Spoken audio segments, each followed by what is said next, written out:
Why do some people think silence means surrender? The rain hadn't stopped for 3 days. It didn't fall anymore, it hammered. Each drop struck like a memory refusing to fade. Beneath the bruised sky of the Amazon basin, the jungle pulsed with a rhythm older than war, older than man. Mud swallowed sound, steam swallowed sight, and somewhere in that living darkness, a soldier knelt chained, soaked, and still breathing. Lieutenant Aaron Wolfe had stopped feeling the cold hours ago. What she felt now was the pulse of the chain biting through her wrist. Each vibration told her something, the way metal speaks when it's tired, when it's about to give. Her captors thought they'd broken her. They thought the jungle would finish what they started, but they didn't understand that the wild didn't belong to them. It never did. Their laughter echoed as they disappeared into the trees. It wasn't loud, it was worse, soft, cruel. The sound men make when they believe the world owes them mercy. One of them had smeared animal blood across her arms, marking her like bait.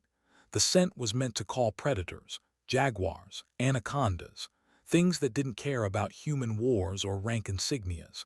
They chained her to a mangrove root half buried in floodwater, and for a while she listened to their boots fade beneath the storm. Then she listened to something else. The jungle exhaled. It wasn't silence.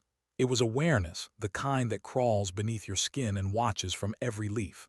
Frogs croaked in the dark. Cicadas screamed like static. A single bird somewhere high above cried out once and didn't again. Something moved under the surface where her knees met the water. Scales brushed her skin. She didn't flinch. Fear was a language the jungle understood too well, and she refused to speak it. She counted her breaths, 5 in, 7 out. The seals had trained her for chaos, not peace, but peace was just another kind of test. Every environment has rules, every prison has a pattern. She traced the chain links with her fingers, felt the welds, the tension points. Whoever tied her here didn't know what kind of woman they'd left behind. Lightning cut the sky open, white and merciless. For a moment she saw her reflection in the flood, a face smeared with blood and rain, eyes steady. Not the expression of prey, but of something waiting. The kind of waiting that knows exactly what comes next. Her voice, when it came, was a whisper the rain barely caught. You should have finished it. Not a prayer, a promise. The mud sucked at her legs as she shifted weight, testing how much she could move before the chain bit down again. She catalogued every sensation, the ache in her shoulder, the tremor in her fingers, the metallic taste of fear she refused to swallow. Discipline wasn't just control, it was identity. And identity was the only thing they hadn't managed to strip from her. The jungle whispered something back, or maybe it was just the storm shaping words out of noise. She could almost hear her old instructor's voice. Adapt or die, Wolf. The jungle doesn't owe you air. She smiled through the rain. A carabiner fragment the size of her thumb pressed between her fingers, a secret she'd kept even while they searched her for weapons. They'd missed it because they weren't trained to think like she was. It wasn't a weapon, not yet. It was a possibility, and possibilities were all she needed. Every raindrop that struck her skin was cover noise, every thunderclap a chance to move. She worked slowly, methodically, the rhythm of a woman who'd built her survival out of patience. Breath, pull, stillness. Breath, pull, stillness. The chain fibers began to weaken, strand by strand. Pain flared where the metal bit deeper, but she welcomed it. Pain meant data. Pain meant progress. When the final thread snapped, she didn't move. Not yet. Stillness was camouflage. The air had changed, the jungle's mood had shifted. The frogs had stopped croaking. The insects had gone quiet. Somewhere behind her, a sound too heavy to be rain pressed against the dark. A low growl, deep, confident. Her mind flicked through possibilities. Jaguar. Male, full-grown, judging by the resonance. The sound of authority, the jungle's king deciding whether the intruder deserved to exist. Erin closed her eyes and let the rain run down her face. Her muscles locked in precision, not fear. She learned long ago that predators didn't respond to panic, they responded to movement. So she became part of the stillness, a shadow pretending to be soil. The growl grew closer. She could hear its breath now, wet, rhythmic, deliberate. Her pulse steadied to match it. The seals had trained her to control her heartbeat to a near stop. Now it wasn't a skill, it was communion. Something brushed her leg, heavy, soft. The jaguar circled once, its paws silent even in the mud. Then it paused. The world held its breath. Rain hissed between them like static. The animal lowered its head, inhaled, and for a terrifying heartbeat she felt its breath on her skin. Warm, alive, ancient. It could end her in a second, but it didn't. It turned away, melting into the dark with a grace no human had ever earned. Aaron exhaled slowly, the breath of someone reborn. The jungle had tested her and decided she belonged. She wasn't prey anymore. She rose, slow and deliberate. Her body ached, her arm bled, but her eyes were clear. Every sound around her sharpened, the drip of rain on leaves, the soft crack of distant branches, the whisper of wind carrying voices. Male, talking low, not far, the same men who had chained her here. She moved toward them, not away. Step by step, her body remembered what it was built for. Movement without sound, vision without light. She blended into the foliage until she wasn't a woman anymore, just a rhythm in the jungle, a pulse syncing with the rain. Through the canopy, she saw flickers of light, lanterns swaying above a camp. Their laughter bled through the dark again. They'd built fires to feel safe. Men who thought light kept the wild away. They didn't know light just drew its attention. Aaron crouched in the undergrowth, watching. 7 of them, maybe 8, armed but lazy. 2 on watch, 5 drinking, 1 talking too loud. The kind of sloppiness that only happens when you think you've already won. They were unloading crates, U.S. property stenciled on the sides, numbers she recognized from procurement manifests. Weapons, ammunition, government tech rerouted through black market channels. Her mission before all this had been to trace it. She'd found it now. Her instincts told her to reach for the emergency beacon hidden under her boot lining. A single press and a satellite relay would ping her location. But that would also tell them she was alive, and she wasn't ready to share that yet. She listened instead. One of the men, older with a rasp in his voice, mentioned the woman they'd left behind. The others laughed. Jungles probably picked her bones clean, he said. Aaron didn't move, didn't breathe. Inside, something colder than rage surfaced, the clarity that soldiers call calm. The version of her they'd captured was gone. What had taken her place wasn't mercy, it was purpose. She scanned the camp's perimeter. Their tripwires were sloppy, patrol patterns predictable. No discipline, no fear. Men who believed they ruled the wild, unaware it was already turning against them. She felt the storm gathering again, air pressure dropping, thunder murmuring from the horizon like a warning. Perfect. Rain would return soon, and rain meant cover. Her eyes lifted to the tree line, to the invisible paths only the trained could see. Branches interlocked like veins, offering silent roots above their heads. If she climbed, she'd become what the jungle had already accepted, unseen, untouchable everywhere. She moved. Mud didn't slow her, pain didn't distract her. The jungle had stopped being an obstacle, it had become her weapon. Above the camp, she watched from a branch slick with moss, her breath blending into the rain. The men below argued about schedules, shipments, bribes, the language of men who sold loyalty for coin. One mentioned a route north, shipments disguised as medical aid. Aaron memorized every detail. When they laughed again, she didn't hear it as insult. She heard it as opportunity. Somewhere deep inside, a single sentence formed. You left me here to die, but you never learned the rule of the wild. Lightning flashed again, long enough to carve her silhouette against the leaves. No one below saw it, but the jungle did, and for the first time since the ambush, she smiled. That smile wasn't pride, it wasn't revenge. It was acceptance, the moment a soldier stops surviving and starts deciding who else does. The rain began to fall again, heavy, rhythmic, the kind of rain that erases footprints, sounds, and sins. Erin's hands moved automatically, scavenging wire from a rusted generator, snapping bamboo shafts, twisting fibers into traps. Her body remembered every lesson from survival school, every whisper of her instructors. Build with the earth, fight like it's alive, win by becoming smaller than fear. The jungle gave her everything she needed: wire for snares, bones from the carcass of something forgotten. Each piece of the environment folded into her purpose like the jungle itself was conspiring. She didn't rush. Anger wastes energy. Precision wins wars. By midnight, her traps were set, cable loops hidden beneath leaves, sharpened bamboo angled like teeth waiting to bite. Bits of reflective tape hung from branches, flashes designed to mislead, to make men believe ghosts were watching. She didn't want them all dead. She wanted them afraid. Fear does the work for you. Then through the storm came the first scream, raw, high, human, a sound that split the rain like a wound.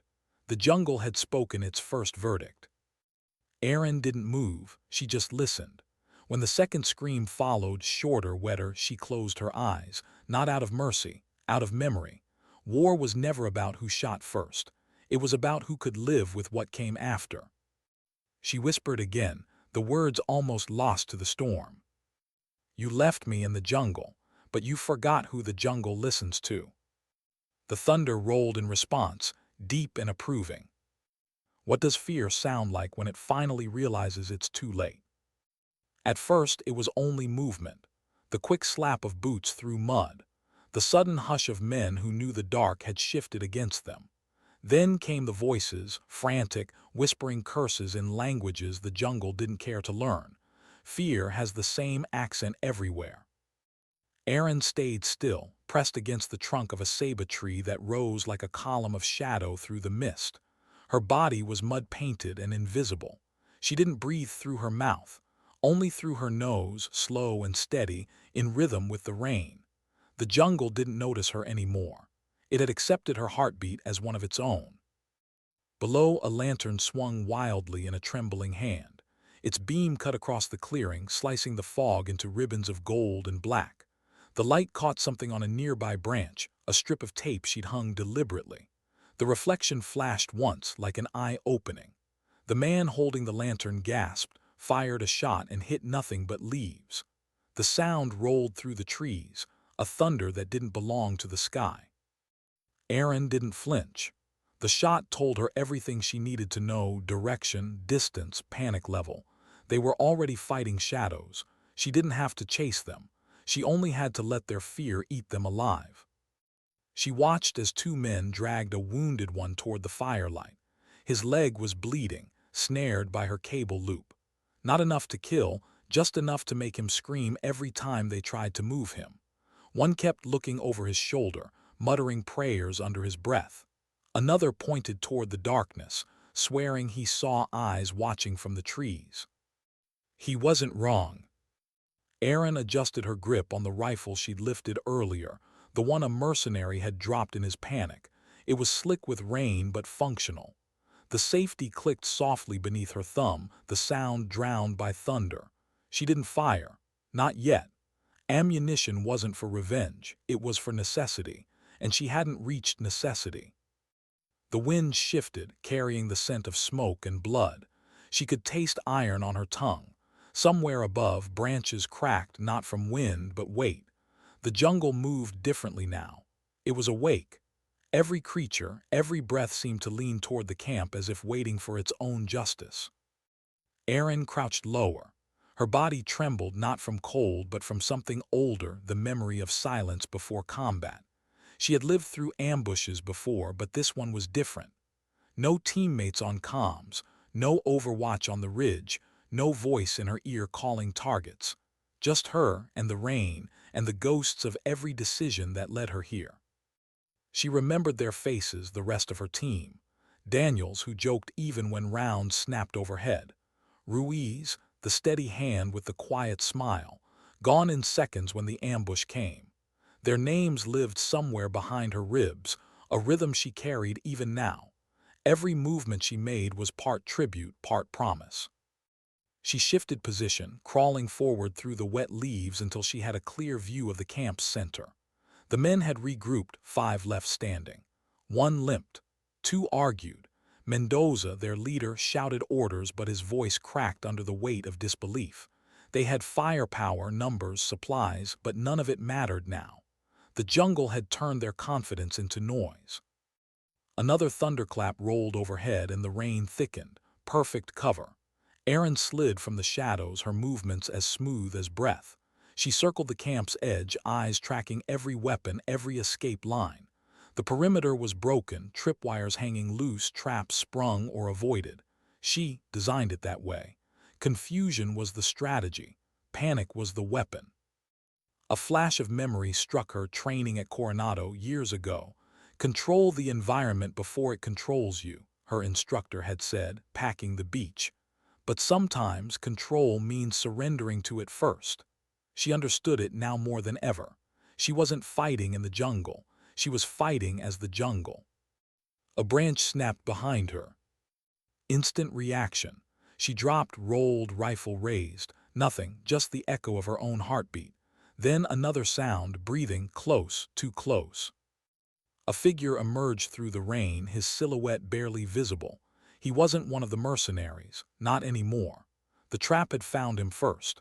A bamboo spike jutted through his shoulder. His other hand clutched a pistol, trembling. He turned his head slowly, eyes wide, scanning. She could see the whites even in the dark. "Poor favor," he whispered, voice cracking. The pistol wavered toward her direction, then away, then down. He was already lost. The jungle had taken his courage, and without courage he was nothing but prey. He fell to his knees, the weapon sinking into mud beside him. Rain filled his lungs faster than words could escape. Erin lowered her rifle. Mercy wasn't part of the mission, but humanity didn't always follow orders. She stepped closer, careful not to make him flinch. His gaze found her face, mud-covered, expressionless, and in that moment she saw it, the realization that she was real, that the myth his friends had whispered about wasn't a ghost at all. It was flesh and bone and quiet vengeance. He tried to speak again, but the rain swallowed the words. She watched until his eyes stilled, then closed them with her hand, not for forgiveness, for balance. The thunder cracked again, closer this time. She turned toward the camp. The men were shouting, firing into the dark, bullets tearing leaves apart but hitting nothing human. The muzzle flashes lit their faces, terrified, drenched, breaking apart from the inside. The sound no longer scared the jungle. It mocked them with echoes. Erin moved closer, one breath at a time. When she reached the edge of the clearing, she crouched low behind a fallen log.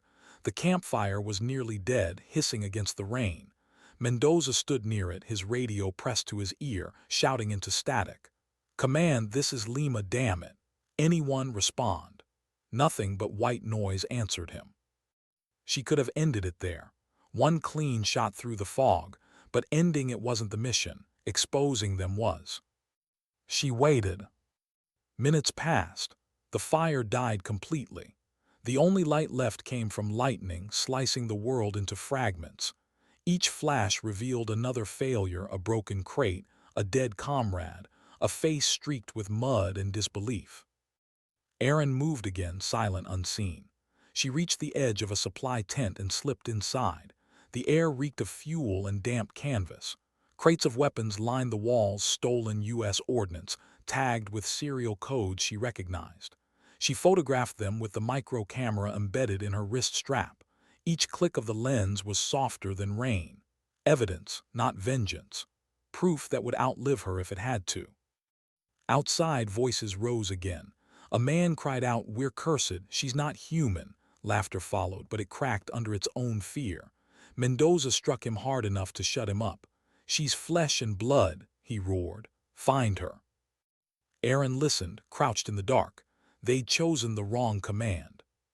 When the next bolt of lightning lit the sky, she moved. She crossed the clearing between flashes, a rhythm of shadow, light, shadow again. Her hands moved automatically. Disarm, rearm, reposition. She rigged another wire, looped it through a half-buried crate of munitions, and set a fuse from a salvaged flare. Improvised, simple, effective. If the storm didn't drown the spark, it would start a chain reaction strong enough to erase the evidence and them with it. Then came a sound she hadn't expected. Footsteps, multiple, moving fast, not panicked this time, coordinated. Reinforcements. She froze, heart steady but mind racing. No, not reinforcements. Wrong cadence. Wrong gear. These steps were lighter, careful. Whoever they were, they didn't belong to Mendoza's men. A voice whispered through the rain, barely audible. Echo 1, I've got heat signatures. Possible hostile survivors. Her chest tightened. That voice, she knew it. Ruiz, she mouthed, though no sound came. Impossible. Ruiz was gone. She'd seen his position overrun, heard the explosion. Yet the call sign was real. The rhythm was his. Her earpiece, buried in her vest pocket, crackled faintly to life. A miracle of luck and waterproof design. Static first, then a whisper. Wolf, if you're alive, signal. We're inbound. 2 clicks north of the flare. Storm's killing comms. Copy. Erin closed her eyes. Relief hit like an aftershock, sharp, unwanted, dangerous. Emotion was noise, and noise got you killed. She forced her breathing back into discipline. Copy, she whispered into the mic, barely moving her lips. Targets confirmed. Coordinates same as drop zone. Do not engage until signal. Static again, then silence. The jungle around her seemed to lean closer, listening. She couldn't afford a mistake now. Reinforcements meant extraction, but extraction meant witnesses, and this mission couldn't end with half-truths. She needed Mendoza alive. She needed his confession. Without it, the operation would vanish into bureaucracy, buried under false reports. She looked toward the command tent, still half standing, lights flickering inside. Mendoza's voice rose over the storm again. Anger, desperation. She could hear him slamming the radio against the table, shouting coordinates that no one was answering. Erin stepped out of the shadows. The rain had softened into mist, the kind that clings to skin and breath. She moved through it, silent, until she stood just behind him. He never turned, not until he felt the cold barrel of his own pistol press against his throat. Transmit, she said, voice low, almost calm. Now open frequency. He froze. Who? Do it. Her tone left no space for questions. He obeyed, hands shaking as he fumbled with the radio. The device crackled to life. This is Commander Mendoza, he began, his voice quivering. We have an issue. Not that, she whispered. The deal, names, coordinates, everything. He hesitated. She pressed harder. The metal dug into his skin, and he spoke first in fragments, then in full confessions. Arms deals, cartel partners, shipments hidden under humanitarian aid convoys. Every word broadcasted through the open channel. Somewhere above, her team would be hearing it, recording it. That was the mission she'd been captured for, and now, finally, it was complete. When he finished, she keyed her beacon. 3 short bursts. The sealed, distressed tone. No words, no names, just a signal that meant I'm alive. The target is here. Outside, thunder swallowed the world. Then came the answer, not from the jungle, but from the sky. Rotor blades. The thudding heartbeat of salvation and judgment combined. Searchlights tore through the canopy, carving halos through rain and smoke. Mendoza looked up, blinking into the glare, realizing too late what it meant. Erin lowered the weapon, eyes fixed on the light. They left me here, she said quietly, almost to herself. But they forgot who rules the wild. The first spotlight found them. And for the first time all night, the jungle stood still. What happens when rescue arrives, but peace does? The jungle froze the moment the helicopter's lights cut through the storm. Rain churned in its downwash, whipping branches and scattering leaves like shrapnel. The camp became a fever dream of glare and shadow, outlines of men running, guns flashing, smoke blooming into gold and gray. Erin stood at the center, drenched and unmoving, a ghost rediscovering the world she'd left behind. Mendoza staggered back from her, shielding his eyes from the light. They came for you, he shouted, voice raw. She didn't answer. The rotor wash drowned everything but instinct. Noise didn't matter now, only choices did. Her team's bird hovered low, spotlights sweeping across the chaos. Figures descended on ropes, silhouettes armored in black and purpose. Her brothers, SEALs, the ones who hadn't given up looking. The ones who believed signals meant survival, not myth. Gunfire snapped through the clearing. The first wave of Mendoza's men broke from the tents, firing wildly at the sky. Their rounds vanished into the storm, drowned by the precision bursts that came in response. Muzzle flashes stuttered like lightning, but cleaner, colder. Aaron ducked behind a fallen log, dragging Mendoza with her. His radio slipped from his hand and cracked against the mud. He was shaking, she was. "Stay down," she said. "You'll kill us all," he spat, spittle mixing with rain. "You think you'll leave this jungle alive? You're nothing here." Aaron looked at him, really looked.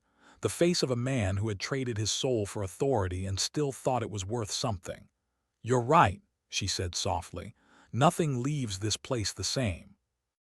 A bullet tore through the log inches from her shoulder. Splinters stung her cheek. She rolled left, rifle raised, sighting through rain and light. One mercenary was charging the perimeter, firing blind. She waited until he paused, until his chest aligned with her breath, and squeezed the trigger once. The sound disappeared into thunder. He fell. Her team's voices crackled faintly through the comms, fragments of coordination swallowed by weather. Alpha, clear left. Contact rear, 2 down. Wolf's signal confirmed, she's alive. Alive. The word hit her harder than recoil. It didn't feel like triumph. It felt like accusation, as if the jungle itself was questioning whether she deserved it. She pushed the thought aside. Discipline first, emotion later. That was the order of survival. Mendoza tried to crawl away during the exchange. She caught him by the collar, dragging him back. "You're not done talking," she said. "Your confession's the only clean thing in this swamp." He glared, mud streaking his face. "You think anyone believes you? They'll erase this, just like they erase everything." She didn't answer.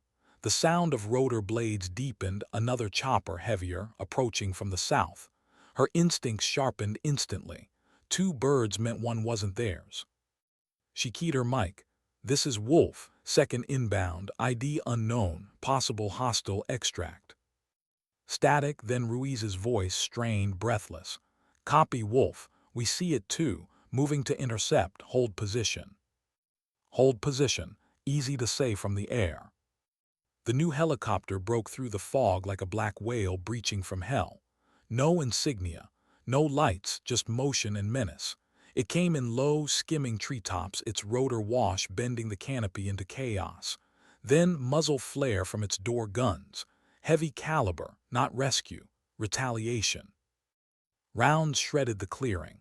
Tents burst, trees split. The air filled with wet smoke and shredded leaves. Aaron threw herself over Mendoza, pressing him into the mud as bullets chewed through everything around them. One round clipped her shoulder, spinning her sideways. Pain flared white. She bit down hard to stay silent. The wound was shallow, muscle only, but the shock reminded her she was still human. Above, her team returned fire. Controlled, deliberate, a ballet of precision in the sky. She heard Ruiz's voice again, cutting through the static. "Wolf, we're pushing the second bird off you. Move north, repeat, move north." North, the river, extraction zone. She grabbed Mendoza's wrist and pulled. He resisted, yelling something about a deal, about money. She didn't listen. Dragging him through mud, she headed for the tree line, each step a battle between strength and gravity. The jungle had turned the ground into glue. Every vine caught her leg, every root clawed at her boots. But forward was the only direction that mattered. Behind her, the mercenaries were dying in confusion, some by gunfire, others by the traps she'd built hours ago. The jungle was reclaiming its debt, one scream at a time. They reached the riverbank, half flooded, the current swollen from rain. The air smelled of rot and diesel. The sound of battle faded behind them, replaced by the low, relentless rush of water. She pushed Mendoza forward, motioning toward the half-submerged skiff moored under a fallen branch. "Get in," she ordered. He hesitated, chest heaving. "If I go with you, I die in a cage. Then you finally get to be clean." He laughed, but there was no humor in it. "You think this changes anything?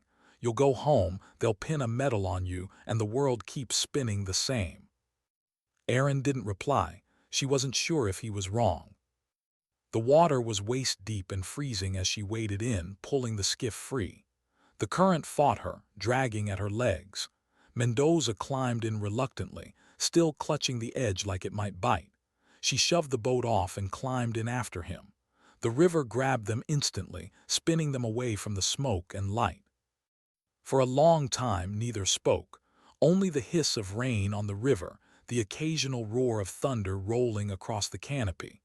Erin kept her rifle across her knees, eyes scanning the banks for movement. Mendoza watched her, calculating something. Finally he said, "You're not bringing me back alive, are you?" She didn't look at him. "That depends." "On what?" "On whether you give them everything before you die." He chuckled, a tired sound. "Still playing soldier. You don't even know who sent us here, do you?" The question hit like an echo she wasn't ready for. She turned slightly. "I know enough." He leaned forward, face pale in the dim light. "No, Lieutenant, you know what they told you. But this," he gestured vaguely to the crates, the jungle, the storm. "This was never about weapons. It's about control, about who gets to tell the story after." She tightened her grip on the rifle. "Then consider this your interview." His smile faded. "You really think they'll let you tell it?" The boat slammed against a submerged log, jolting them both. She steadied herself, but the question lingered. Somewhere in her chest, beneath the discipline, something cracked, not fear, not doubt, but awareness. The jungle didn't deal in sides or stories. It only cared about balance. They drifted under low branches heavy with rain. The sound of the helicopters faded completely now, swallowed by distance and thunder. In their absence, the jungle reclaimed its throne. Insects resumed their chorus. Frogs began again, as if the battle had been nothing more than a passing storm. Erin's wound throbbed, warm and rhythmic. She pressed a hand against it, feeling her pulse mix with the rainwater. Across from her, Mendoza shivered not from cold but from realization. The myth of control was gone. Out here, no rank, no bribe, no command mattered. "Do you believe in redemption, Lieutenant?" he asked suddenly. She didn't answer right away. Her eyes traced the horizon, a faint glow where dawn would be if the clouds ever broke. "I believe in consequences." He laughed softly. "Same thing." "No," she said, "redemption's a choice, consequence is."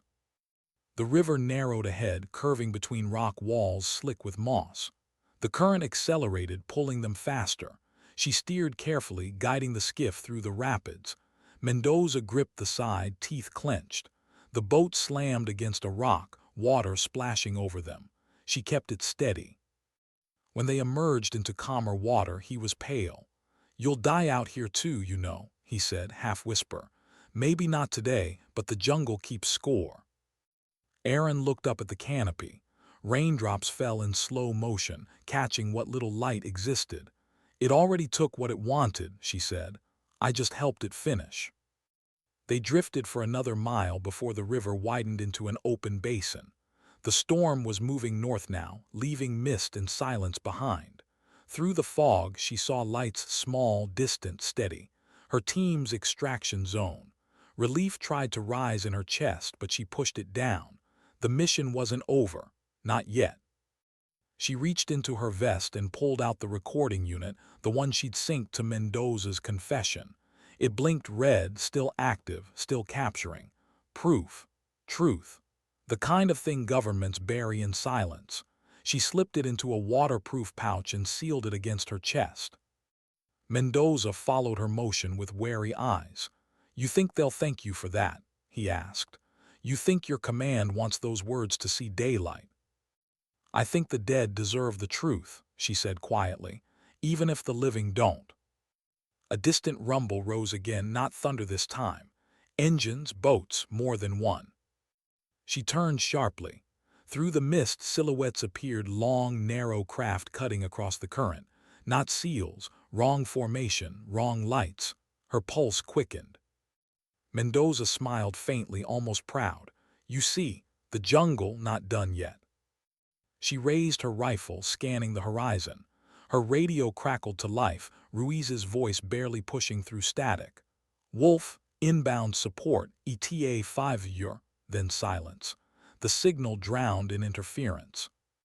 The approaching boats closed the distance. Men shouted in Spanish. The sound of rifles being racked echoed over the water. Aaron steadied her aim. 5 seconds to contact. 4, 3. A spotlight from above ripped through the mist, her team's chopper descending fast, blades beating the air like thunder reborn. The light washed across the river, blinding both sides. Gunfire erupted, chaotic and directionless.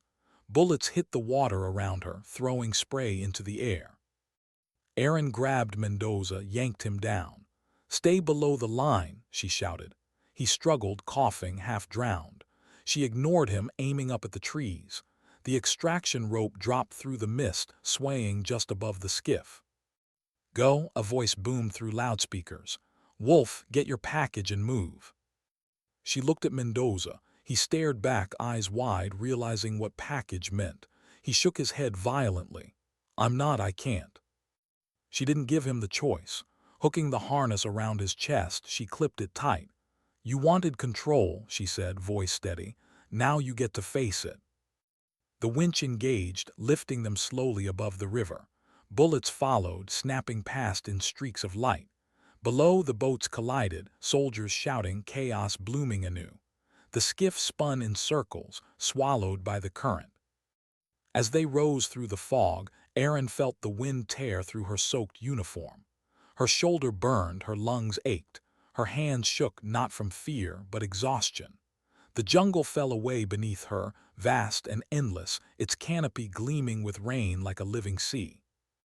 When they reached the chopper's bay, Ruiz was there, helmet off, eyes wide. Jesus, Wolf, we thought, he stopped himself, seeing her face.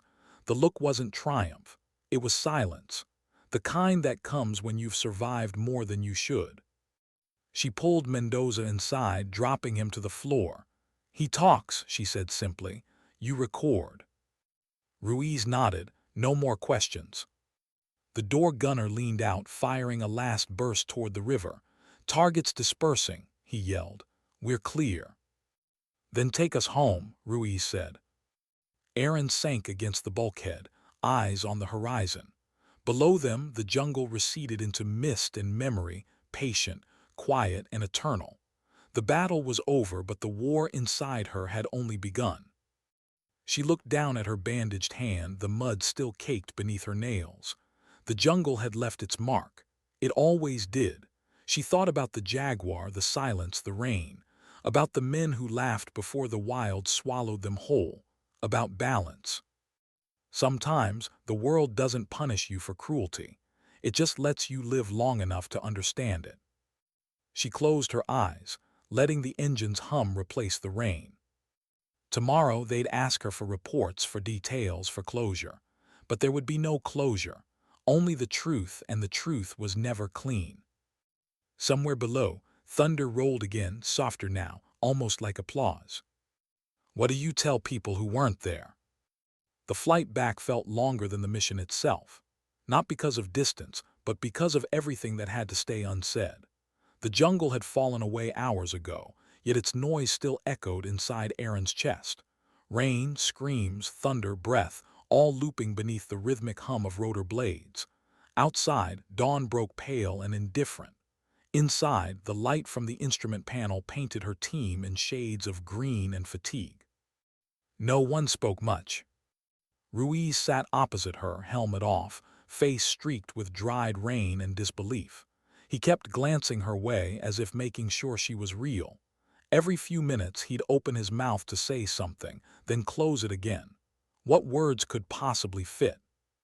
Across from them, Mendoza lay cuffed and silent, eyes fixed on the floor. The hum of the chopper turned every bolt and rivet into a ticking clock. His expression had changed. The arrogance was gone. What remained wasn't guilt. It was recognition. The kind predators give other predators when the hunt is over. Erin didn't look at him. Her focus drifted to the small waterproof pouch pressed against her chest, the recording unit. The one thing that couldn't be erased. Inside it was everything he'd confessed.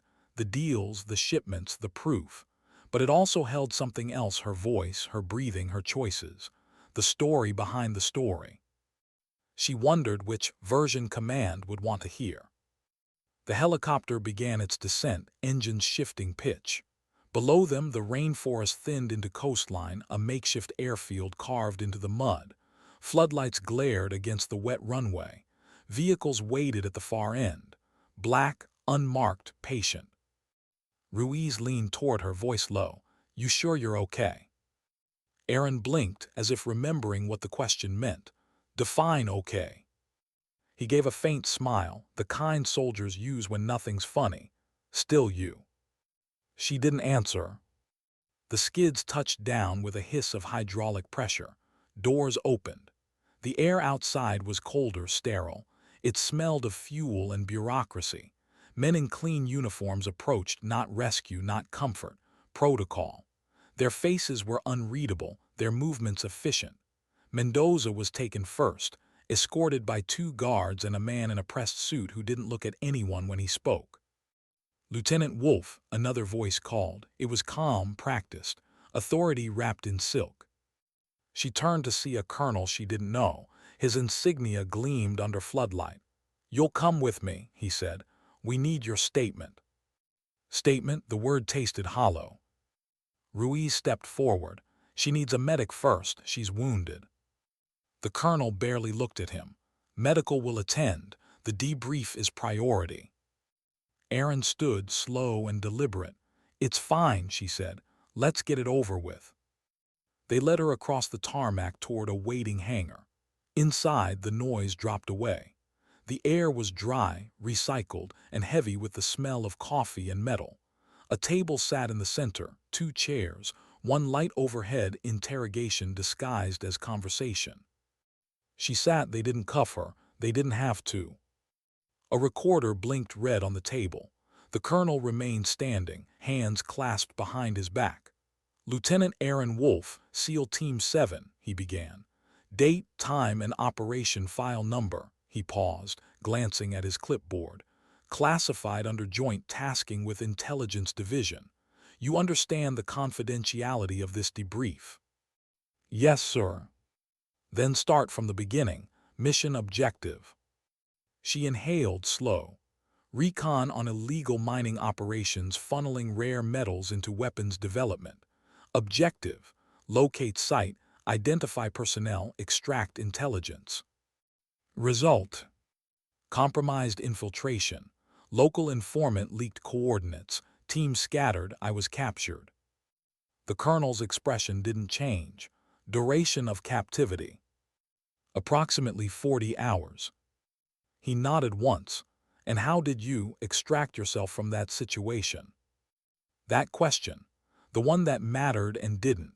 She looked at the table, the reflection of the light fractured in a puddle of rainwater still dripping from her sleeves. "I adapted." "Details, Lieutenant." "They underestimated the environment," she said softly. "I didn't." He studied her a long moment. "You were unarmed." "Not entirely." "And the hostile casualties?" "Variable." "Variable," he repeated, writing something down. "Did you engage directly?" "I survived directly." He frowned, setting the clipboard aside. "Lieutenant, the people funding these operations will demand specifics. The footage, the comm logs, the casualties. We can't operate on ambiguity." She met his gaze for the first time. "Ambiguity's the only thing that kept me alive, sir." He held her stare, then sighed.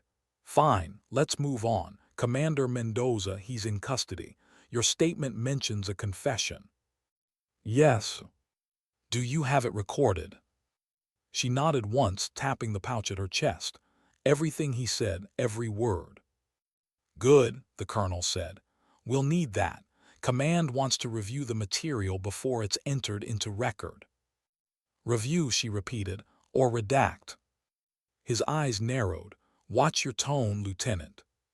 She leaned forward slightly. With respect, sir, men died for that evidence. I almost did. I'd like to know it's not going to disappear in a file room. The colonel didn't answer. He just turned off the recorder, ending the official record with a click. You've done your duty, Lieutenant, he said quietly. Let us handle the rest. Is that an order? It's a courtesy. She sat back, understanding everything that wasn't being said. They wanted the truth contained, not exposed. They wanted the world to think she'd been saved by protocol, not by disobedience. The wild parts of war didn't fit into after-action reports. He motioned toward the door. You'll have 2 weeks mandatory medical leave. After that, command will reassign you. Dismissed. She rose, saluted without a word, and walked out. The hallway outside was empty. The hum of fluorescent lights followed her like ghosts. At the far end, Ruiz waited, leaning against a wall, arms folded. Let me guess, he said. They don't want the story told. Aaron didn't stop walking. They never do. He caught up, falling into step beside her. So what now? She didn't answer until they reached the door that led outside. The air beyond was warmer, touched by the edge of dawn. Now, she said, I heal what can be healed, and remember what can't. Ruiz looked at her, eyes searching. You really think you can just walk away from it? She met his gaze. No one walks away from it, we just learn to walk with it. Outside, the rain had stopped. The airfield glistened like a mirror. Beyond the perimeter, the jungle stretched endless and green, pretending nothing had happened. Maybe that was its secret, it forgot faster than humans could. She sat on a crate near the hangar's edge, staring at the horizon. Her uniform was still damp, her hair matted. Every sound, the whir of distant generators, the chirp of waking birds, felt too clean, too new. The wild didn't do clean. It did honest. From her pocket she pulled the small recorder. The red light blinked steady. She pressed play. Mendoza's voice filled the quiet, nervous, defensive, unraveling. You think you're the hero here. You think any of this matters. They'll bury you with your own secrets. His laughter followed, thin and hollow. She paused the playback before his last words. She didn't need to hear them again. She'd memorized the tone, the one that comes from men who realize truth has finally found them. She turned the recorder over in her hands, feeling its weight. Truth had mass, she thought. Maybe that's why it was so hard to carry. Lieutenant. She looked up. A medic stood nearby, holding a clipboard and a roll of fresh bandages. You're supposed to check in for wound assessment. Aaron glanced at the dark patch on her shoulder. Later. Protocol says. She cut him off gently. Protocol says a lot of things. The medic hesitated, then nodded, walking away. She watched him go, then turned her gaze back to the jungle. Somewhere out there, the rain was falling again. Maybe on the same clearing where it all began. Maybe over the same tracks she'd left behind. The jungle would cover them soon, reclaiming the space. That was its mercy. It erased the evidence but not the meaning. She thought of the jaguar again, its golden eyes, its silent judgment. The way it had looked at her, not as prey or rival, but as something it recognized. Survival wasn't victory. It was acknowledgement. Behind her, footsteps approached. Ruiz again. He handed her a small folded paper. From command, he said. Classified assignment notice. They're moving you to another unit. She unfolded it, scanning the text. The words were brief, impersonal, reassignment pending evaluation. Status, active duty. Clearance maintained. Location, undisclosed. She refolded it. So that's the thanks. Ruiz shrugged. You saved lives, Wolf. I ended others. He looked away. That's the job. No, she said quietly. That's the lie we tell ourselves so we can keep doing it. He didn't argue. There was nothing left to say. He squeezed her shoulder once, then walked back toward the hangar. Erin stayed where she was, watching the horizon light. The sun broke through at last, cutting across the treetops in streaks of gold. For the first time since the jungle, she let herself breathe fully. The air still smelled of earth and metal. The two worlds she'd lived in, wild and civilized, colliding in her lungs. She whispered to the empty air, "You didn't break me. You just reminded me what can't be broken." The wind carried the words into the trees. Later that night, alone in the temporary quarters they'd given her, she sat at the desk with a blank field journal. Her hands trembled as she wrote, not mission details, not names, just pieces of memory. Mud, rain, the sound of breath that wasn't hers, the line between predator and protector. On the last page, she wrote a single sentence. Sometimes survival isn't the story, it's the question that follows it. She closed the notebook and set it aside. Outside, the jungle hummed faintly, just beyond reach, just beyond reason. The wild didn't end where the fence began. It lived in her now, the rhythm, the silence, the lesson. Sometimes dignity doesn't speak. It simply acts. What happens when survival follows you home? The jungle was gone, replaced by concrete and quiet. But silence had a different texture here. It wasn't the listening kind like the wild's patient hush. It was empty, cold, manufactured. 2 months had passed since the operation. Officially, it didn't exist. Unofficially, it lived in classified folders under titles that meant nothing. Field Recon Delta, Lost Asset Retrieval, Foreign Soil Containment. The names changed, but the truth stayed the same. 7 entered the Amazon. 1 came back.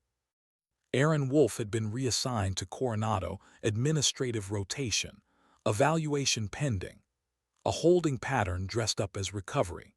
The ocean spread beyond her window now, calm and polished, but every wave reminded her of the rain that once fell in sheets of judgment.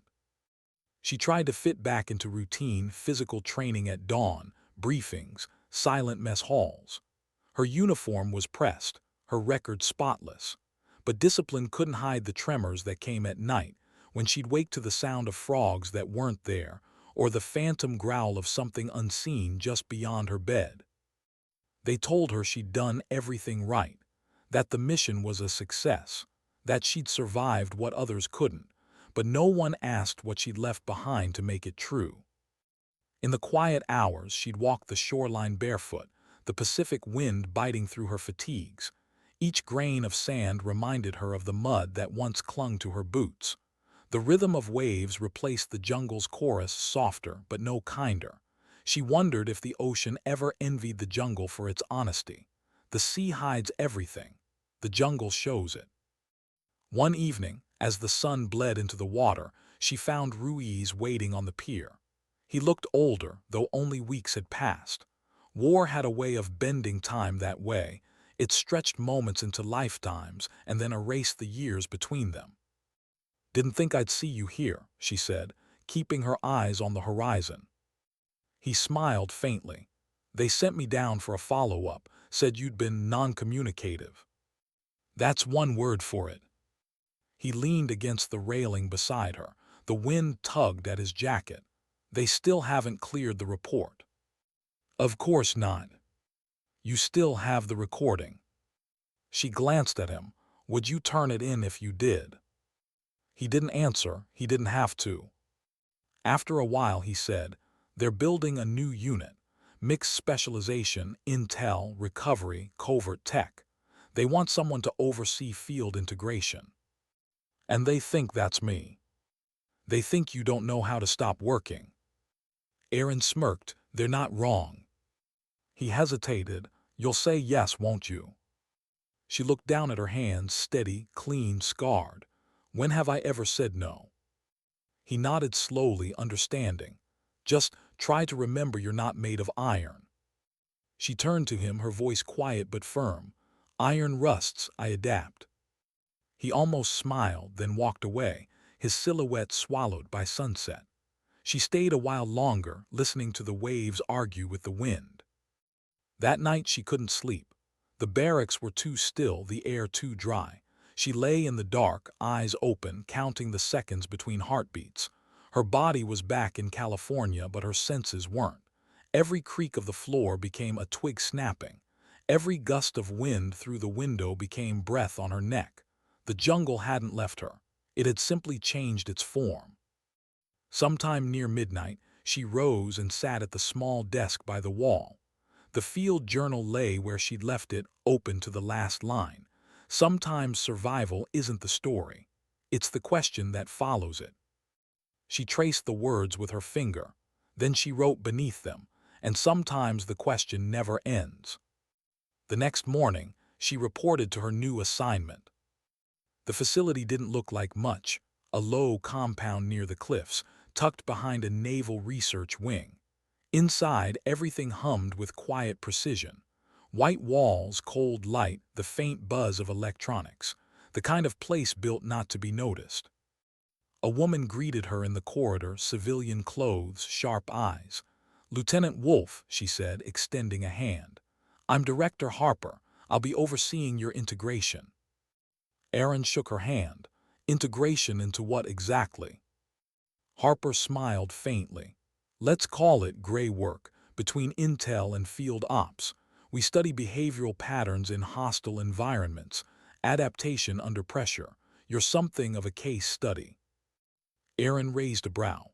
"That's a polite way of saying I'm a lab rat." Harper didn't deny it. "You survived where most don't. The department wants to understand why." Erin looked around, walls lined with monitors, data streams, satellite feeds. "You think you can measure that?" "We can try." She led Erin down a hall to a glass observation room. Inside, a screen displayed footage, infrared overlays of jungle canopy, motion sensors tracking something large. "We've been mapping the zone where you were found," Harper explained. "Your signal led us to multiple heat anomalies, predators moving differently than usual. We think your presence altered the ecosystem." Erin stared at the screen, uneasy. Altered. Predators avoiding areas they normally hunt. Tracks showing territorial shifts.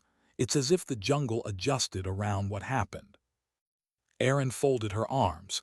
"Nature doesn't remember people." Harper gave her a long look. "No, but it remembers balance." That word again, balance. It followed her like a shadow.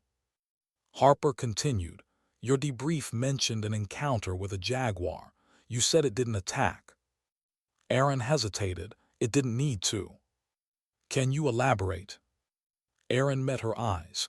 "It knew me, not me exactly, what I'd become."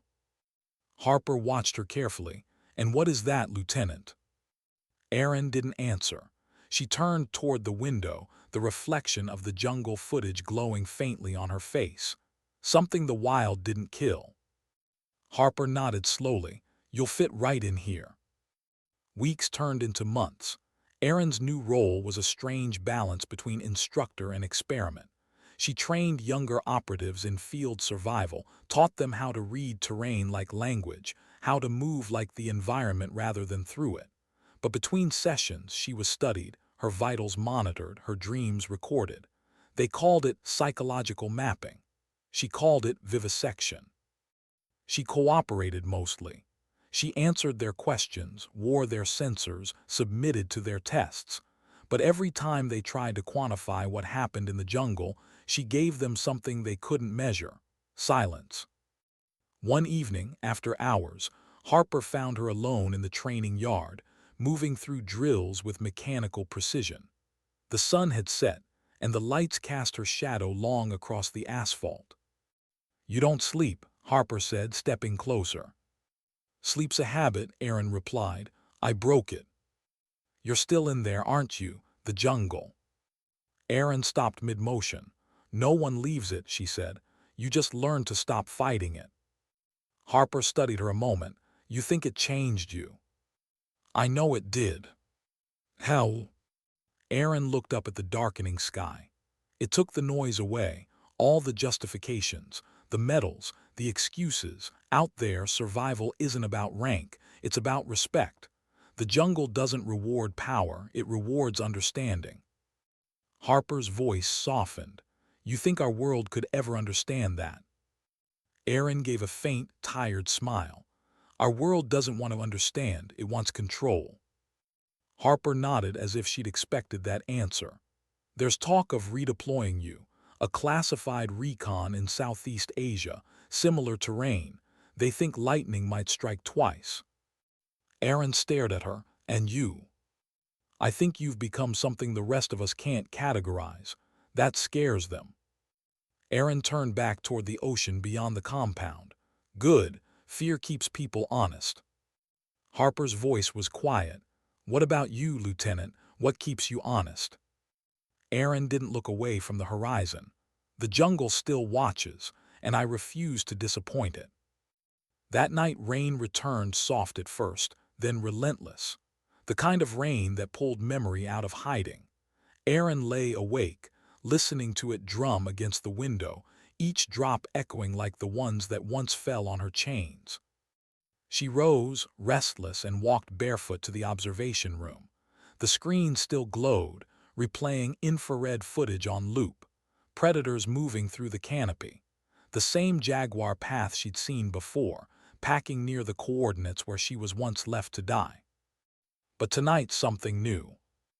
A second heat signature human, moving slow, deliberate through the same terrain. Aaron frowned. Who the hell is that? She zoomed in. The image was grainy, the figure indistinct but familiar in posture, a rifle slung low, a limp in the right leg. She leaned closer, heart tightening. Ruiz. Her hand trembled slightly on the console. He was supposed to be at base. There'd been no briefing, no notice. Why was he back there? The comms channel on the desk was muted, marked offline. Unauthorized feed. A chill crawled down her spine. Behind her, a voice spoke softly. We didn't tell you because you wouldn't have approved. She turned. Harper stood in the doorway, coat draped over her shoulders, eyes shadowed. He volunteered, she said. He's running a follow-up mission, intel sweep. We needed someone who'd been there. Aaron's voice dropped to a whisper. You sent him back into that place. Harper nodded. Someone had to. Aaron stared at the screen again. The figure was moving slower now. The heat around him pulsed irregularly, elevated heart rate, erratic motion. Something was wrong. Get me a comm link, Aaron said. He's out of range. Aaron turned sharply, then get him out. Harper didn't move. We can't, he's already inside the zone. The rain outside intensified, slashing against the glass like claws. On the screen, the Jaguar's heat signature appeared again, moving closer to Ruiz's position. Too close. Aaron's voice broke its calm for the first time since the jungle. He's not trained for it the way I was. Pull him out. Harper's reply was quiet. We can't interfere. We need to see what happens. Aaron stared at her, realization dawning, the truth she'd suspected but never voiced. This wasn't research. It was replication. They weren't studying the jungle. They were studying her. She took a step forward. You're testing him. Harper met her gaze. We're testing the environment. Aaron's jaw tightened. And when it kills him, what will you call that? Data. Harper didn't answer. Aaron looked back at the monitor. Ruiz had stopped moving. The Jaguar's signal closed the distance. Then both disappeared into static. For a moment, no one breathed. Aaron reached for the console. Patch me through now. Harper hesitated. Lieutenant.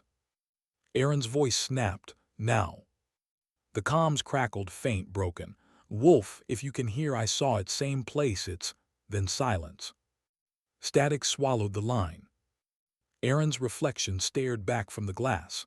Eyes wide, pulse racing, the jungle alive again inside her. She whispered to no one, to the storm, to the world that had forgotten how to listen. You shouldn't have gone back. And for the first time since she'd escaped it. The jungle called her home. What kind of soldier walks back into the place that already buried her? The rain didn't stop for 3 days after Ruiz's signal went dead. It was as if the sky itself refused to let the jungle rest. Every drop against the glass of the observation room felt like Morse code, spelling one word again and again. Return. Erin didn't sleep, didn't eat much either. The recordings looped in her mind, the last fragments of his voice, the ragged breath, the half-sentence swallowed by static. She replayed it so many times she could hear it even in silence. I saw it same place. It's what? It's who? Harper avoided her for 2 days. Then, on the third, she came with papers. Officially, Harper said, sliding the folder across the table, the operation is on pause. Unofficially, Command wants eyes back in the field. You're the only one who can move in that terrain without turning it into a body count. Erin didn't touch the folder. You said the environment was unstable. You said we couldn't interfere. That was before a soldier went missing. You mean before you lost him? Harper's composure cracked just a little. We can debate accountability later. Right now, we need to know if Ruiz is alive. Erin stared at her. You're asking me to finish what the jungle started. I'm asking you to bring him home.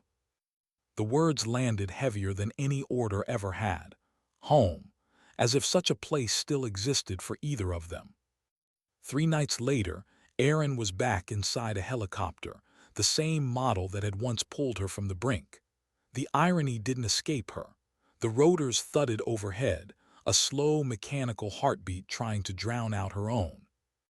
This time there was no full team, no support. Just her and 2 pilots who'd been told as little as possible. The fewer witnesses, the cleaner the report. The pilot's voice crackled through the headset. Touchdown in 5, visibility minimal. Erin adjusted the harness, checked the compact carbine across her chest, the knife strapped at her thigh. The gear felt heavier now, not from weight but from memory. When the jungle appeared beneath them, it was exactly as she'd left it, vast, wet, breathing. A living thing pretending to be landscape. The floodplain shimmered under moonlight, every puddle reflecting fragments of the storm. It looked calm from above, but calm was the jungle's most elaborate lie. The skids kissed mud. She jumped before they'd fully settled, boots sinking ankle deep. The smell hit first, earth, rot, life. The helicopter rose immediately, disappearing into the low clouds. The sound of the blades faded, leaving her alone with the hum of a million unseen eyes. The same hum that had once judged her worthy. She waited until the noise of the rotors vanished completely, then exhaled. "All right," she murmured, "show me." Her map was a digital overlay on her wrist display. Ruiz's last coordinates pulsing red inside a kilometer-wide exclusion zone. The air there shimmered with heat even on satellite imagery, as if the jungle itself resisted being looked at. She moved east, every step deliberate. The mud remembered her. The vines seemed to part an inch faster than they should have. It was superstition, she told herself, muscle memory projected onto nature. But superstition keeps soldiers alive when logic fails. Hours passed. The canopy thickened. The air turned metallic, tasting of thunder though no storm had yet broken. When she finally reached the edge of the exclusion zone, her display flickered, compass spinning, GPS dying. The same interference that had swallowed Ruiz. She switched everything off. Tech wouldn't save her here, it never had. The first sign of him was a footprint half filled with rain but fresh enough to hold shape. Right size, right tread, her pulse quickened. She followed the prints through knee-high ferns until they simply stopped at the base of a massive kapok tree. The bark was scarred, 3 deep gouges, not human. The jungle was quiet again, too quiet. She crouched, hand brushing the marks. Beneath the surface, something wet shimmered, blood mixed with sap. Not much, enough to speak in whispers. She pressed her palm against it, closing her eyes.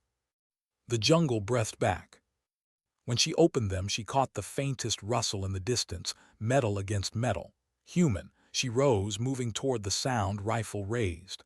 The forest opened into a clearing she recognized with surgical clarity. The same clearing. The one where they'd chained her. Time hadn't healed it.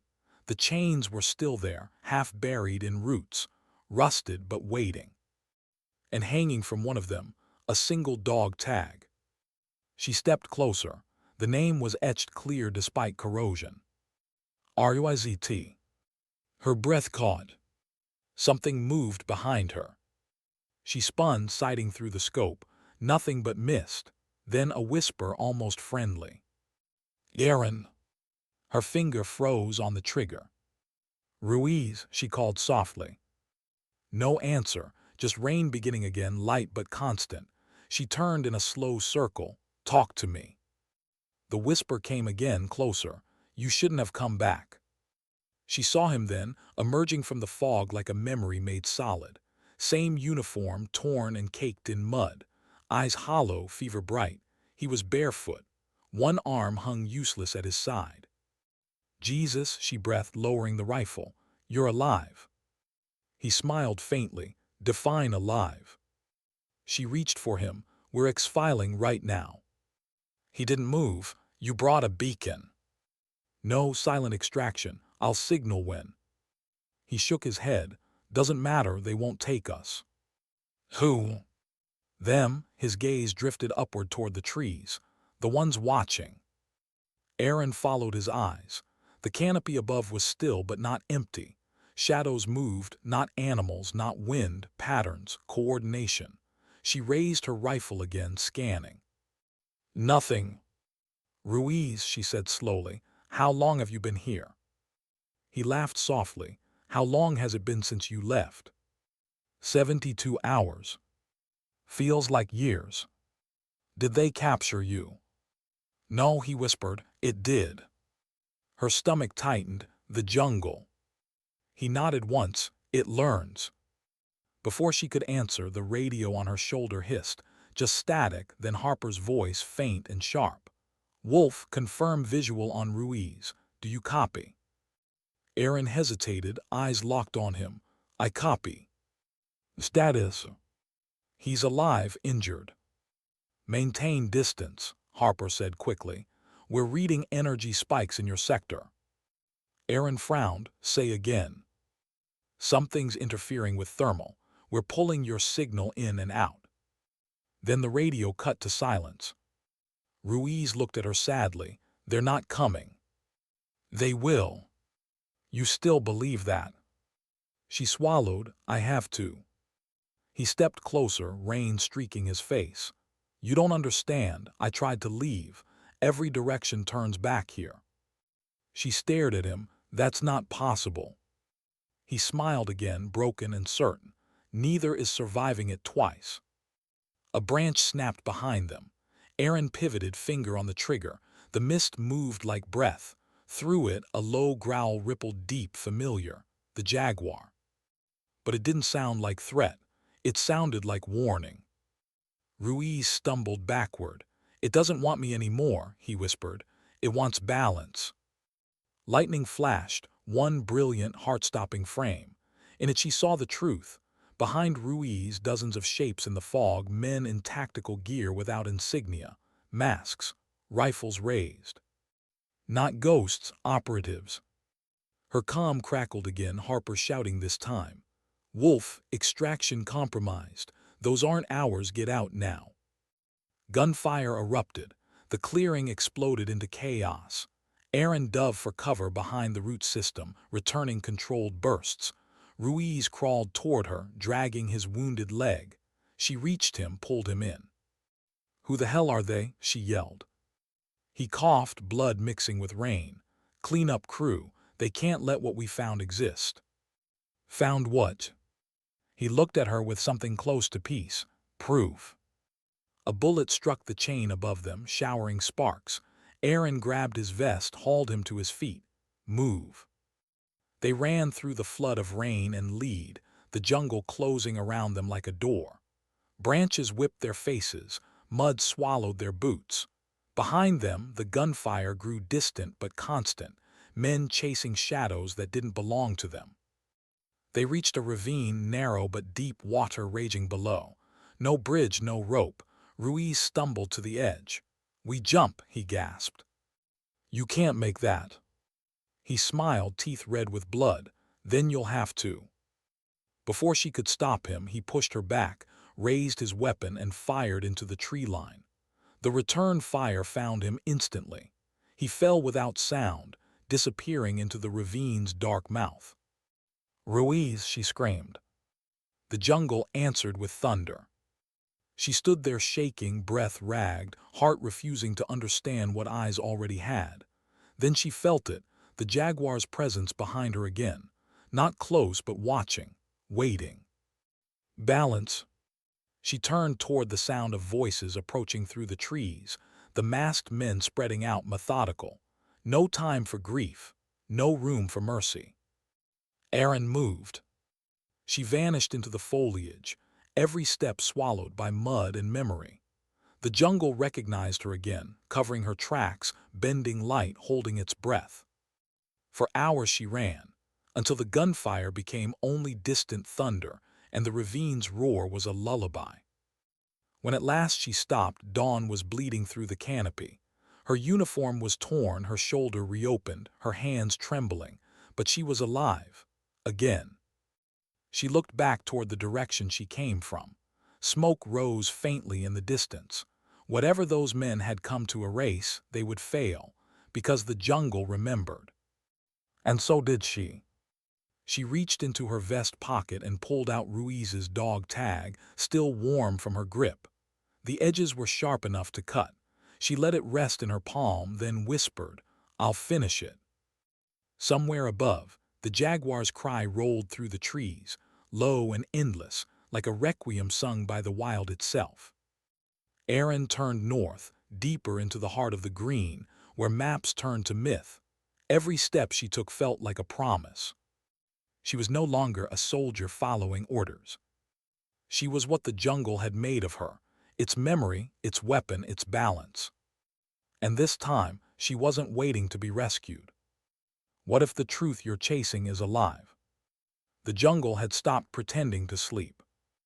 Every leaf seemed to listen as Aaron moved. The rain had died hours ago, but the canopy still wept. Droplets fell like seconds ticking away. She could taste copper in the air, smell gunpowder fatting under the rot. Somewhere behind her, the men in masks were still sweeping the ravine, their radios hissing like insects. She knew their pattern: search, sweep, burn. They were trained but not patient. The wild would tire of them soon enough. She crouched beside the roots of a strangler fig, catching her breath. Ruiz's dog tag pressed cold against her palm. She hadn't let go since he fell. The metal left an imprint, the same way guilt does. He'd said one word before the bullets took him: proof. Whatever it was, men were willing to kill for it, which meant it wasn't just intelligence, it was threat. Aaron looked north. The terrain climbed toward the old mining ridge she'd mapped months before. If Ruiz had found anything, it would be there. She rose, checked her magazine, half left, and started climbing. The ridge was a wound carved into the earth. Machines had once gutted it for metal and left their skeletons behind. Rusted cranes leaned like drunks, their arms frozen mid-reach. Pools of stagnant water reflected the sky in broken pieces.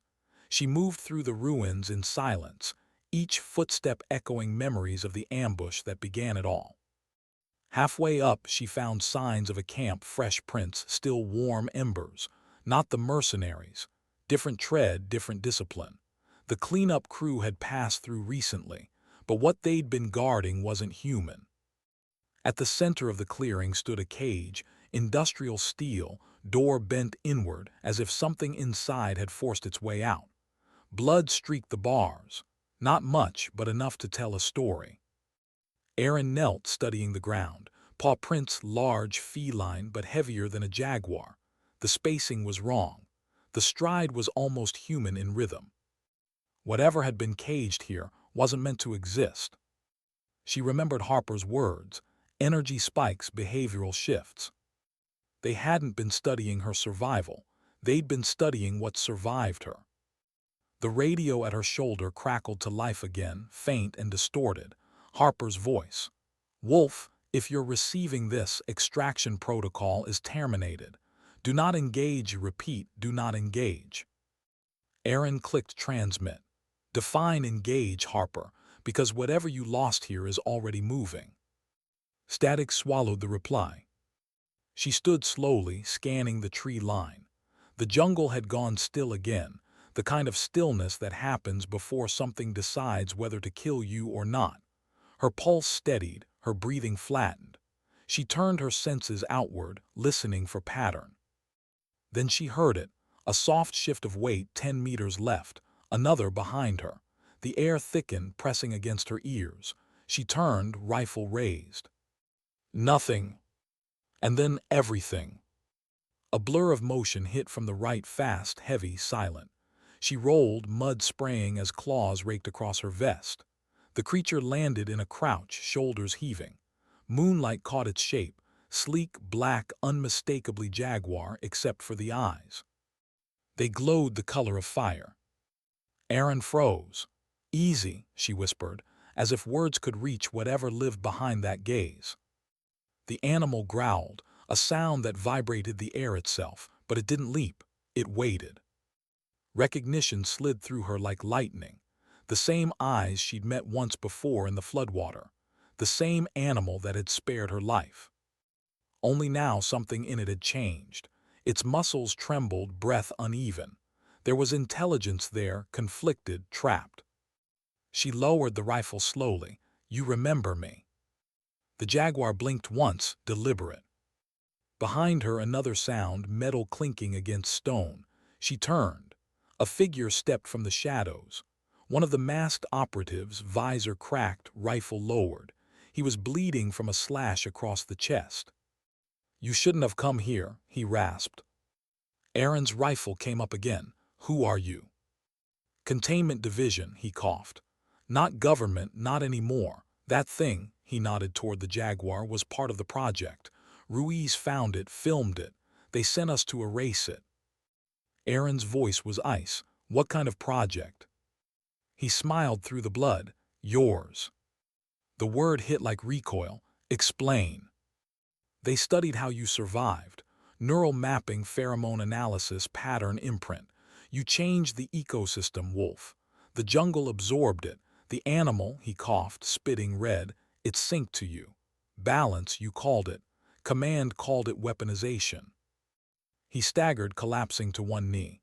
Ruiz stole the data. Try to stop them. That's your proof. Aaron stepped closer. Where is it? He tapped the small pouch strapped across his chest. Encrypted drive. He gave it to me before they turned. She reached out, but his hand tightened on the strap. You'll need a key, his tag. His eyes flicked toward the metal in her palm. He planned it. Before she could reply, the jaguar growled again, louder now, warning. The man looked up, fear cutting through the pain.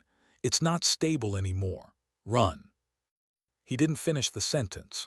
The beast moved, one impossible leap, and the man was gone, buried under shadow and motion. The jungle absorbed the sound like it was routine. Aaron backed away, heart hammering but eyes steady. The jaguar turned toward her, blood dripping from its muzzle.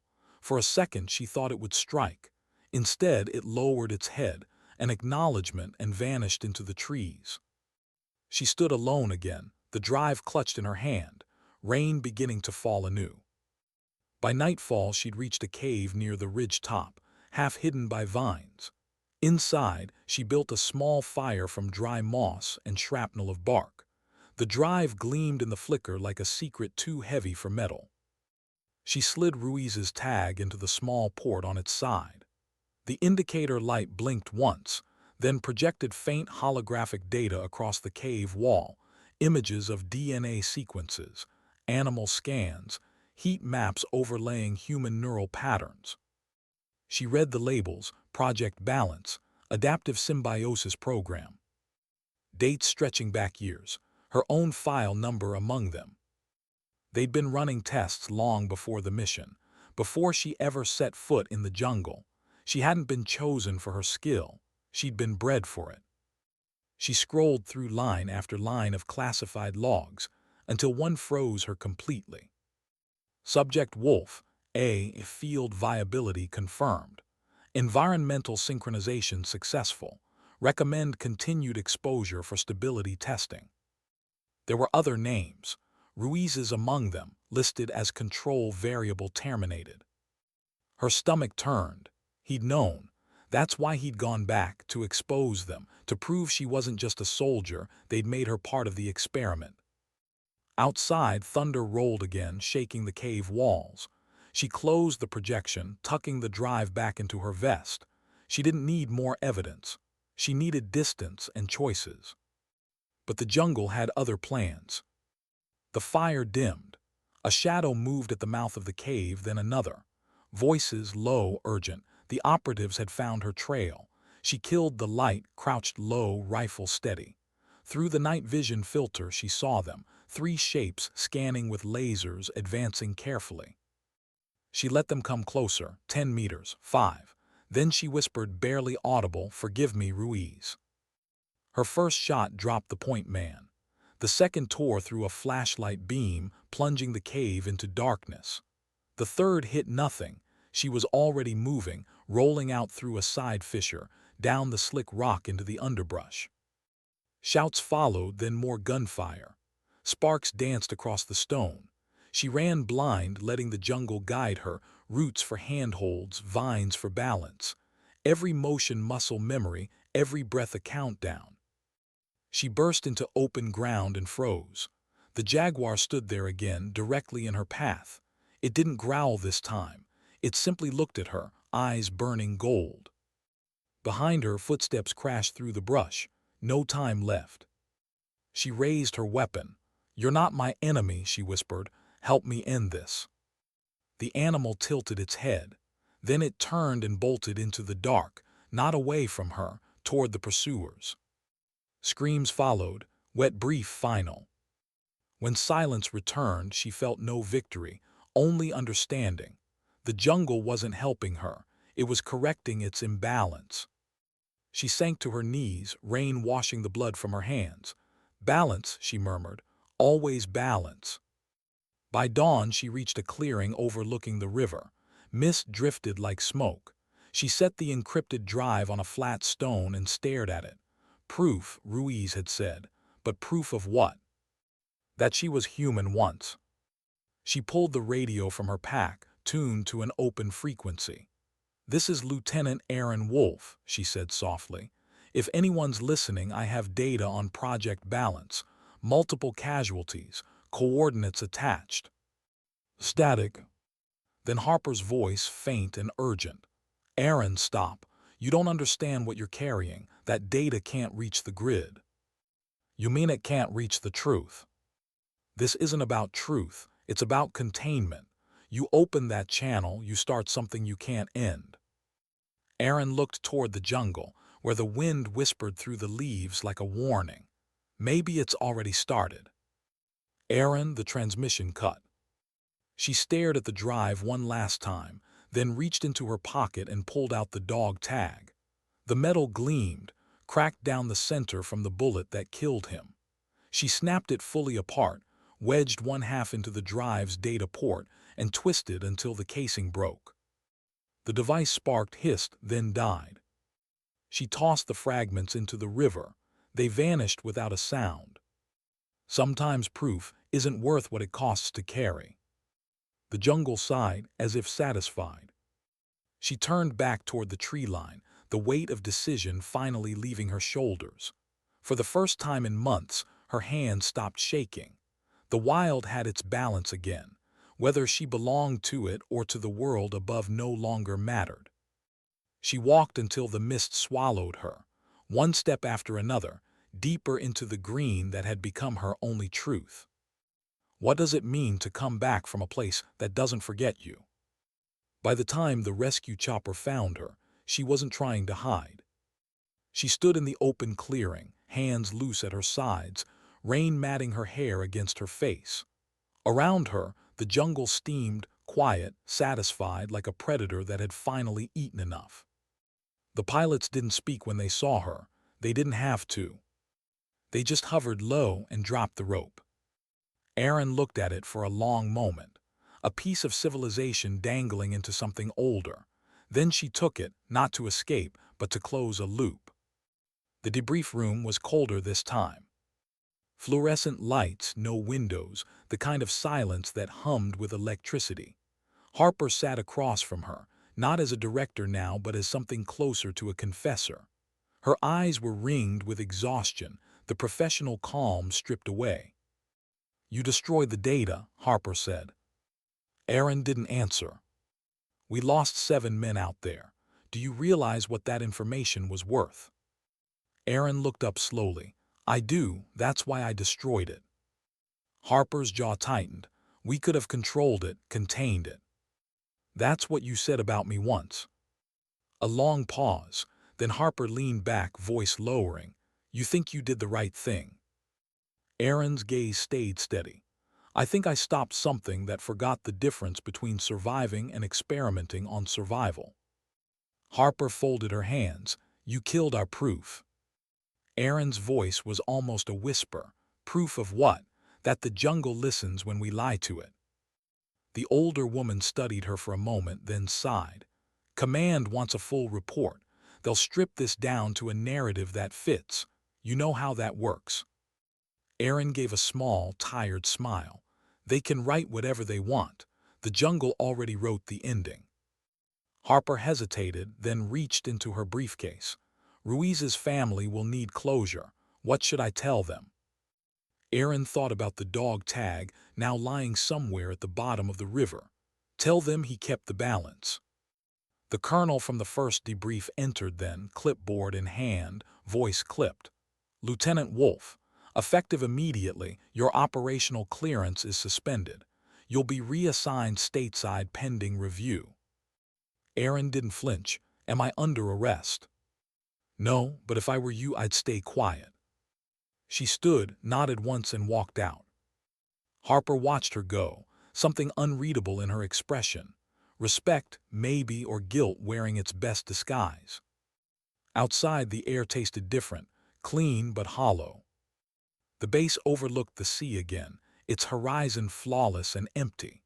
She stood there a long time, watching waves break in slow rhythm, hearing only the distant roar of water. It reminded her of the river's sound the night Ruiz fell, nature's applause for equilibrium restored. For weeks afterward, she tried to live like other people did. She reported for routine checks, signed papers, gave the answers they needed to close files. She walked the perimeter at night, not because she was ordered to, but because silence felt like home. Her body healed faster than anyone expected. The shoulder scar faded to a pale crescent. Her pulse steadied. But every time she closed her eyes, she saw gold eyes in the dark and felt rain on her skin. The jungle wasn't gone. It had simply changed its camouflage. One evening, Harper found her sitting alone at the end of the pier, boots dangling above black water. "They'll release you soon," Harper said. "You could disappear if you wanted. No one would stop you." Aaron didn't look up. "Disappear where?" Harper smiled faintly. "You tell me." For a moment neither spoke. The ocean whispered beneath them, endless and patient. Then Harper said, "You know, in a way, you proved the theory right." Aaron frowned. "How?" "The environment adapts to what it fears. You forced it to evolve. That's what balance means." Aaron's voice was soft. "No, director, balance means neither side wins." Harper studied her a long time. "You're not going back there, are you?" Aaron looked at the horizon. "You can't go back to something that never left you." Harper nodded, accepting what she couldn't understand, and walked away. Weeks later, a letter arrived in Aaron's quarters. No insignia, no return address. Inside, a single photo, grainy satellite imagery of the Amazon basin. Near the ridge, a cluster of heat signatures shaped like a circle, too symmetrical to be natural. On the back, one line written in neat handwriting, "It's still watching." She burned the photo over her stove and watched the ashes scatter like rain. That night she dreamed. She was back in the jungle, chains gone, rain falling soft, the air full of that old electric stillness. Across the clearing, the jaguar watched her, not hunting, waiting. She stepped forward until they were only a breath apart. Its eyes were calm now, no longer gold fire but deep amber, like dusk captured in flesh. "What are we?" she asked the silence. The jungle answered the only way it knew how, with wind through leaves, with balance restored. When she woke, dawn was breaking. For the first time in months, the air smelled of earth, not fuel. She smiled, small and certain. Somewhere deep inside her chest, the jungle exhaled. 2 months later, in a city thousands of miles away, a journalist received an anonymous package.